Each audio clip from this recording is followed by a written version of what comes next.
Kita beralih ke sorotan lain, saudara. Buntut dari dugaan kasus pelecehan seksual Universitas Pancasila menonaktifkan sementara rektornya untuk menghadapi proses hukum. Hari ini, saudara, rektor berinisial ETH akan diperiksa polisi. Merespon dugaan pelecehan seksual, kampus Universitas Pancasila menonaktifkan sementara rektor berinisial ETH dari jabatannya. Pihak yayasan menunjuk Profesor Dr. Sri Widyastuti sebagai PLT Rektor. Untuk proses hukum, saat ini 2 orang pegawai yang diduga jadi korban pelecehan Rektor Universitas Pancasila sudah menjalani tes psikologi forensik di Rumah Sakit Polri.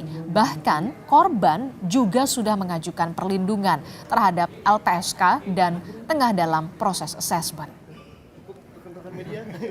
Ini kan yayasan kemudian rapat hari Senin memutuskan akan dinonaktifkan sampai tanggal 14 Maret berakhirnya masa bakti. Kemudian menunjuk Wakil 1 Ibu Prof. Sri Widyastuti sebagai pelaksana tugas rektor. Dan untuk mengetahui bagaimana jalannya proses pemeriksaan terhadap rektor nonaktif Universitas Pancasila, kita tanyakan langsung kepada jurnalis Kompas TV. Sudah ada Nanda Aprilia di Polda Metro Jaya. Selamat pagi, Nanda. Nanda, apakah hari ini rektor nonaktif Universitas Pancasila yang berinisial ETH ini sudah terkonfirmasi untuk hadir diperiksa polisi setelah sebelumnya absen, Nanda? Selamat pagi, Edisti dan juga saudara. Informasi sementara yang kami kantongi sampai dengan saat ini, informasi yang kami terima dari kuasa hukum terlapor, yakni dari Raden Nanda Setiawan. Jadi menurut kuasa hukum bahwa nanti terlapor atau kliennya ini juga akan atau hadir begitu ya untuk pemeriksaan hari ini di Polda Metro Jaya nanti sekitar pukul 10.00 waktu Indonesia Barat, Adisti. Nah, sebagaimana kita tahu sebenarnya untuk agenda hari ini merupakan agenda pemeriksaan penjadwalan ulang yang dimana sebelumnya pihak kepolisian khususnya dari Direskrimsus Polda Metro Jaya ini mengagendakan pemanggilan pada yang bersangkutan pada hari Senin 26 Februari 2024 kemarin. Namun dikarenakan yang bersangkutan berhalangan hadir, maka penyidik dari Polda Metro Jaya mengagendakan penjadwalan ulang untuk pemeriksaan hari ini. Nah, Adisti dan juga saudara, terkait dengan kasus dugaan pelecehan yang dilakukan oleh rektor nonaktif dari Universitas Pancasila ini, yang dimana saat ini kasus tengah ditangani oleh Subdit Renakta di Reskrimum Polda Metro Jaya, sepertinya juga berbuntut panjang. Seperti halnya kita tahu bahwa beberapa hari lalu mahasiswa dari Universitas Pancasila ini juga mengajukan aksi yang dimana garis besarnya adalah meminta yayasan yang menaungi Universitas Pancasila ini untuk menonaktifkan atau bahkan mencabut posisi dari rektor ini sendiri. Kemudian tidak hanya itu, dari yayasan yang menaungi Universitas Pancasila juga menggelar rapat pleno dari imbas rektor yang saat ini atau rektor nonaktif yang terseret dalam kasus dugaan pelecehan ini, yang dimana dari rapat pleno tersebut tepatnya di tanggal 27 Februari kemarin hasilnya adalah diputuskan bahwa rektor ETH atau yang saat ini tengah terkait kasus begitu ya, ini dinonaktifkan sementara. Memang sifatnya belum dicopot, Adisti dan juga saudara, di mana nonaktifkan ini sampai dengan tanggal 14 Maret 2024 mengingat sampai bahasa baktinya ini selesai. Nah, Adisti dan juga saudara, sampai dengan saat ini pihak penyidik dari Polda Metro Jaya sudah memeriksa sebanyak 8 saksi.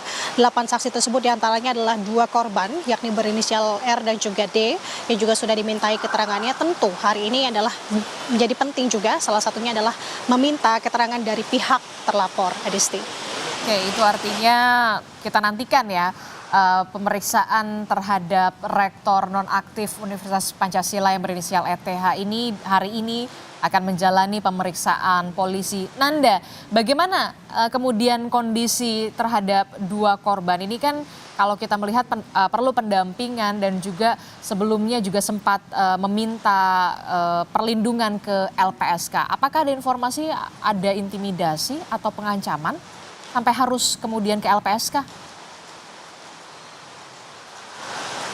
Iya, Adisti, informasi yang kami dapat memang menurut penuturan dari kuasa hukum, yakni dari penuturan juga dari korban ya tentu, dari salah satu korban ini memang masih berada atau bekerja di Universitas Pancasila. Nah, adanya dugaan intimidasi ini dilakukan setelah pihak dari Universitas Pancasila memindahkan korban untuk posisi lain. Ini dirasa atau menjadi antisipasi tentunya dari pihak korban melihat saat ini korban juga masih memutuskan atau masih berada di ruang lingkup Universitas Pancasila.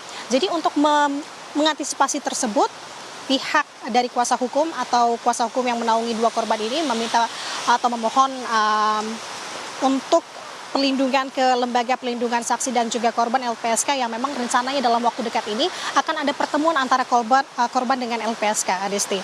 Nah, tidak hanya itu, bahwa kemarin tepatnya di tanggal 27 Februari baru-baru ini juga korban diperiksa oleh tim psikologi forensik di Rumah Sakit Kramat Jati, Jakarta Timur.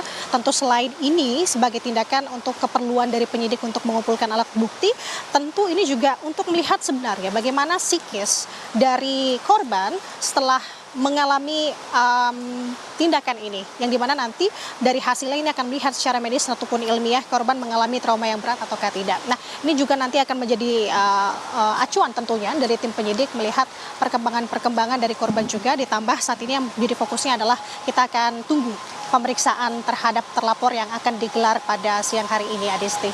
Oke, kita akan kawal terus bagaimana perkembangan dari penyelidikan dugaan kasus pelecehan seksual yang diduga dilakukan oleh Rektor Nonaktif Universitas Pancasila berinisial ETH, dan ETH ini direncanakan hari ini akan menghadiri pemeriksaan polisi.